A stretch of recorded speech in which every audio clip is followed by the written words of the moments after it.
ኣብ ከባቢኻ ዘሎ ኩሉ ሰላማዊ ኮይኑ ኣብ ዝረኣየሉ እዋን እውን እንተኾነ ልብኻ ንምንታይ ከም ዝርበሽ ሓሲብካ ትፈልጥ ዶ? ስለምንታይ እዩ ኣእምሮኻ ዋላ እውን ኣብ ጽምው ዝበለ ክፍሊ ከለኻ ዓውደ ውግእ ኮይኑ ዝስማዓካ? ንመላእ ህይወትካ ክቅይሮ ዝኽእል ቀሊል ሓቂ ኣሎ። ሰላም እተሃድኖ ነገር ኣይኮነን። ሰላም ትምለሰሉ ነገር እዩ። ዓለም ቅድሚ ምፍጣራ ብርሃን ቅድሚ ምህላው ግዜ ባዕሉ ቅድሚ ምጅማሩ ሰላም እዩ ነይሩ። ንሎሚ ጉዕዞ ሰላም ካበይ ከም ዝጀመረ ብኸመይ ከም ዝጠፍአ ብዓብዩ ድማ ኣብ ህይወትካ ብኸመይ ክትምልሶ ከም እትኽእል ብኣቡነ ሽኖዳ ዝተጻሕፈት ህድኣት እትብል መጽሓፍ መሰረት ጌርና ክንርኢና። ግዝያዊ ሰላም ኣይኮነን። ሰብ ክርሕቐካ ከሎ ዝጠፍእ ሰላም ኣይኮነን። ዓሚቕ ዘይናወጽ እግዚኣብሔር ዝህቦ ዓይነት ሰላም እዩ። ሰናይ ጻንሒት ክኾነልኩም ድማ ተመንየ። ሰላም ብደቂ ሰባት ዝተመሓዘ ኣይኮነን። ሰላም መበቆላዊ ኩነታት ኣድማስ እዩ። ቅድሚ ፍጥረት ግርጭት፣ ፍርሒ፣ ጫውጫው ኣይነበረን። ካብዚ ፍጹም ኩነታት ዝወፂኡ እግዚኣብሔር ክፈጥር ጀመረ። ሽዑ እግዚኣብሔር ብርሃን ይኹን በለ፣ ብርሃን ድማ ኾነ። እግዚኣብሔር ድማ እቲ ብርሃን ጽቡቕ ከም ዝኾነ ረኣየ። ኩሉ ናይ ፍጥረት ተግባር ኣብ ህዱእ ስልጣን እዩ ተፈጺሙ። እግዚኣብሔር ምድሪ ሳዕሪ ተውፅእ ክብል ከሎ ፍጥረት ብፍጹም ስቕታ መልሲ ይህብ ነበረ። ዓለም ፍጹም ሚዛናዊት እያ ነይራ።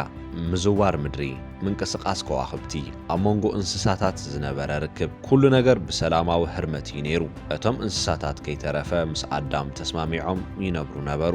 ምኽንያቱም ቅድሚ ኃጢአት ዓመፅን ፍርሕን ኣይነበረን። እግዚኣብሔር ንኹሉ ህይወት ዘለዎ ንኹሉ ኣራዊት ምድርን ንኹሎም ኣዕዋፍ ሰማይን ንኹሉ ኣብ ምድሪ ዝንቀሳቐስ ኩሉ ኣብ ምድሪ ዝበቁል ሓመልማል ምግቢ ይኹነሎም በለ።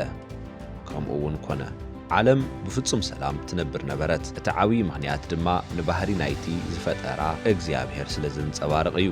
ኣዳም ቅድሚ ምውዳቑ ግን ሰላም ተዘሪጉ እዩ። ትዕቢት ኣብ ልቢ ሰይጣን ኣተወ። ንሱ ድማ ብልቡ ኣብ ልዕሊ ደመናታት ክዓርግ ነቲ የመና ልዑል ዝኾነ እውን ክመስሎ እየበለ። እቲ ትዕቢት እቲ ናይ መጀመርታ ማዕበል ሁከት እዩ ነይሩ። ከም እግዚኣብሔር ናይ ምዃን ድሌት ኣብ ልቡ ኣተወ። እዚ ድሌት እዚ ድማ ልቡ ኣጨነቆ። በዚ ከዓ መንፈሳዊ ህድኣት ሰኣነ። በዚ ከይዓገበ ድማ ኣብ ሰማይ ዓመፅ መሪሑ ዝተፈላለየ ማዕረግ ዘለዎም መላእኽቲ ምስኡ ኣውረደ። ኣዳም ክፍጠር ከሎ ብህድኣትን ብንጽህናን እዩ ዝነብር ነይሩ።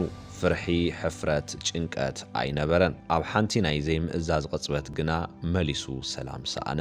ነቲ ፍረ ድሕሪ ምብላዕ ድማ ሽዑ ኣዒንቶም ተኸፈታ፣ ጥረሖም ምዃኖም ድማ ፈለጡ። ኣብ ማእኸል ኣእዋም ገነት ድማ ተሓብኡ።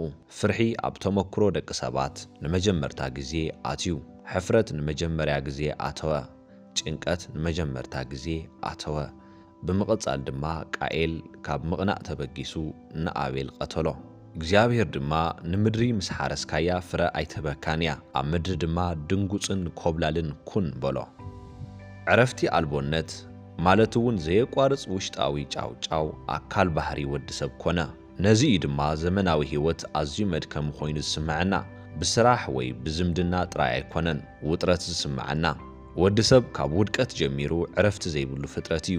ትዕቢት ሰላም ይሰርቕ፣ ቅንኢ ሰላም ይሰርቕ፣ ዘይቕንዕና ሰላም ይሰርቕ፣ ይቕረ ዘይምባል ሰላም ይሰርቕ፣ ምቕልጣፍ ሰላም ይሰርቕ፣ ጫውጫው ሰላም ይሰርቕ። ብዙሓት ሰባት ሎሚ ከም ቃኤል ይነብሩ።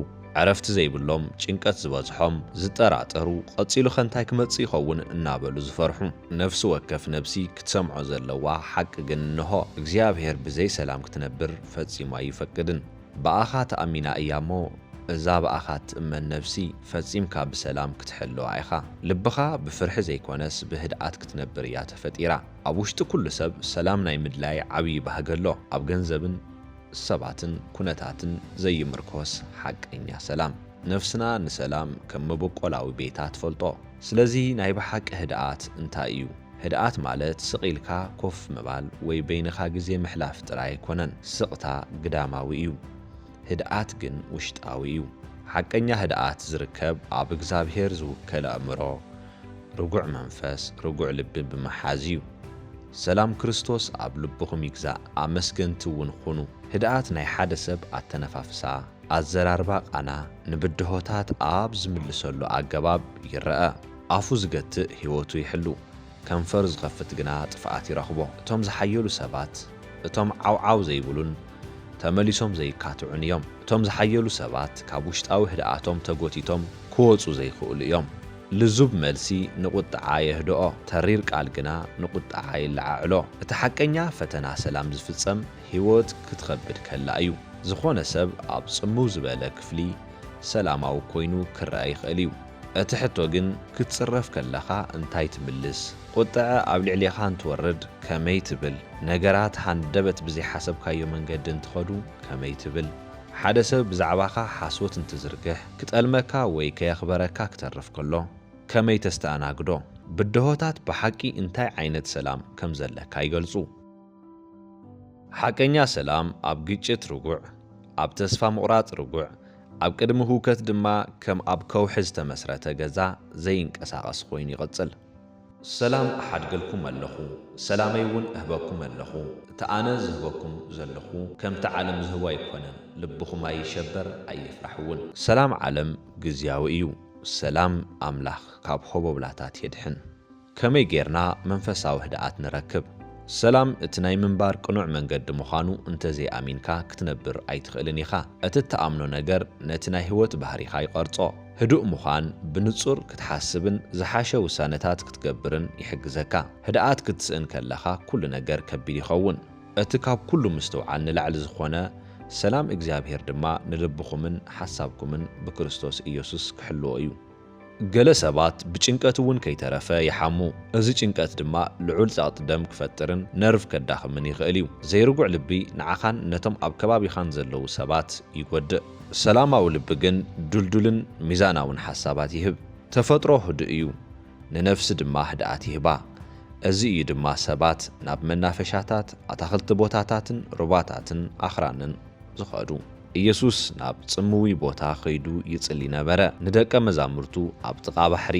ኣብ ጎቦታትን ኣብ ሰላማዊ ግራውትን ይምህሮም ነበረ ከም ፕሬዝዳንት ኤይዘንሃወር ዝኣመሰሉ ሓያላት መራሕቲ ከይተረፈ ዓበይቲ ሓላፍነታት ምእንቲ ክሕዙ ንኣእምሮኦም ንምህዳእ ተፈጥሮ ይጥቀሙ ነይሮም ጽምው ዝበለ ቦታታት ንነፍሲ ህያው ክትኸውን ከም ዝሕግዛ መጽሓፍ ቅዱስ ይነግረና ኣብ ዝለምለመ ሰውሒ ይሕድረኒ ናብ ማይ ዕረፍቲ እውን ይመርሓኒ ሰላማዊ ልቢ ከይተናወፀ ብዙሕ ነገር ክገጥም ይኽእል እዩ ህዱእ ሓሳብ ህዱእ ስምዒት የምጽእ ሰላማዊ ሰብ ብዛዕባ ፍታሕ እምበር ብዛዕባ ሽግር ኣይሓስብን እቲ ጸገም ድማ ኣዝዩ ዓብዪ እንተኾይኑ ንእግዚኣብሔር ኣሕሊፉ ይህቦ ትካዘኻ ኣብ እግዚኣብሔር ደርቢ ንሱ እውን ክድግፈካ እዩ ንኣምላኽ ዝኣምን ሰብ ህዱእ ይኸውን ምኽንያቱም ኣምላኽ ብዙሕ ፍታሕ ከም ዘለዎ ስለ ዝፈልጥ ብምሉእ ልብኻ ብእግዚኣብሔር እመን ብናይ ባዕልኻ ምስትውዓል እውን ኣይትተኣማመን እቲ ሓይሊ ኣብቲ ጸገም ዘይኮነስ ልብኻ ብኸመይ ምላሽ ከም ዝህቦ እዩ ሰላማዊ ልቢ ከይተናወፀ ብዙሕ ነገራት ክሕዝ ይኽእል እዩ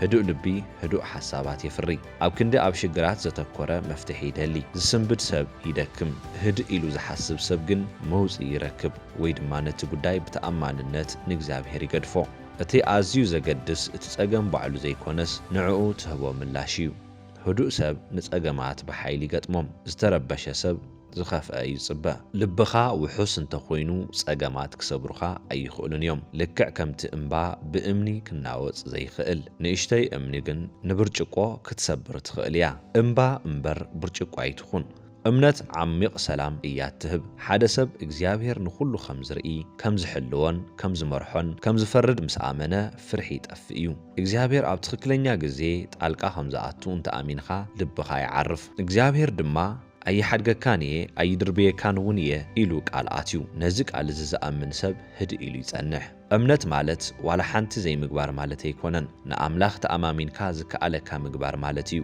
ሽግራት ካብ እግዚኣብሔር ዝሕይሉ ኣይኮኑን ጸሎት ኣብ ትገብረሉ እዋን ድማ በይንኻ ከም ዘይኮንካ ስለ ትፈልጥ ፍርሒ እናሃሰሰ ይኸይድ ስለ ዝተኸታተልኩምኒ የቐኒየለይ እዛ ቪድዮ እንድሕር ሓጊዛትኩም ኮይና ላይክ ሼር ሰብስክራይብ ምግባር ኣይትረስዑ ኣብ ዝቕጽል ቪድዮ እውን ክሳብ ንራኸብ ሰላም ጽንሑ